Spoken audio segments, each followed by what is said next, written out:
What's up, guys? The non-tender deadline has come and gone, and not too many surprises for the Braves.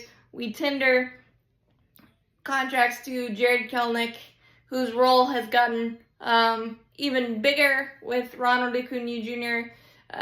Out to start the season. Don't exactly know the timeline, and obviously we will unpack that more as free agency goes along, but we did open up 6 roster spots on the 40-man and saved nearly $13 million. We also tendered contracts to Eli White and Dylan Lee, very key cogs to last year and previous years as well. So really happy there. We didn't tender contracts to Griffin Canning, the piece in the Jorge Soler deal, but at that price tag and with no minor league options, $5.4 million just seemed pretty steep, given that he struggled mightily and just kind of can't find his footing. So I'm not really surprised by that one. Some are, I'm not. Ramon Laureano was a bit of a surprise for some, but for me, he was a little too streaky, both offensively and defensively, and I just think you could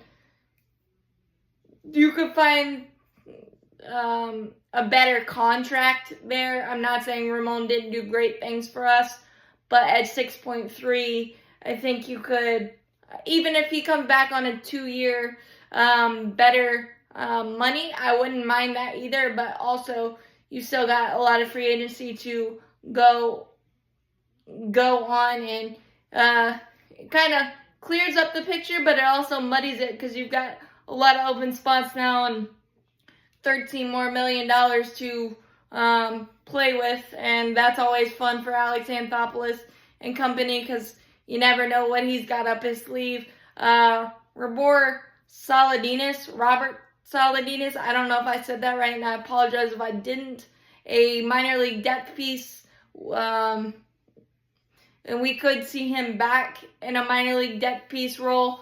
But Ray Kerr was a little surprising to me. But then I started reading some things, and he's probably got a injury settlement or injury plan with the Braves that he'll probably be back in the organization on like a minor league deal, so that it allows him to continue rehabbing from Tommy John and everything else that he's dealt with while still sticking around in the Braves organization, because I think there's a lot to unpack with Ray Kerr, and it would feel a little iffy just to let that go for $1 million.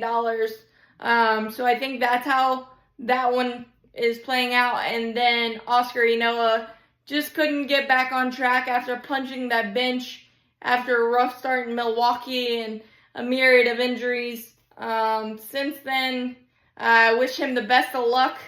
We'll always remember the Grand Slam against Washington and that amazing first half of the year he had when he was the best pitcher the Braves had.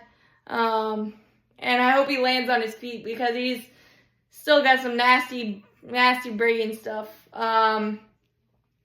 So not too many surprises. Really excited to see what AA does with the extra cash he freed up and the open roster spots. That's always fun, and with a lot of interesting names being non-tendered from other teams, AA's list to pick from got a little deeper, and it's going to be interesting. Kyle Finnegan is one of those names that popped out to me from the Nationals' perspective, that they let him go, and he could be a nice Joe Jimenez replacement maybe. But Alex Anthopoulos never stopped working. Of course, he was fashionably late with the non-tender deadline being at 8 o'clock and didn't get the post out until 9. So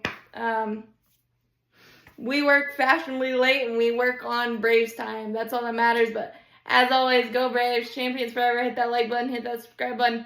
Helps out a lot. Thanks, guys.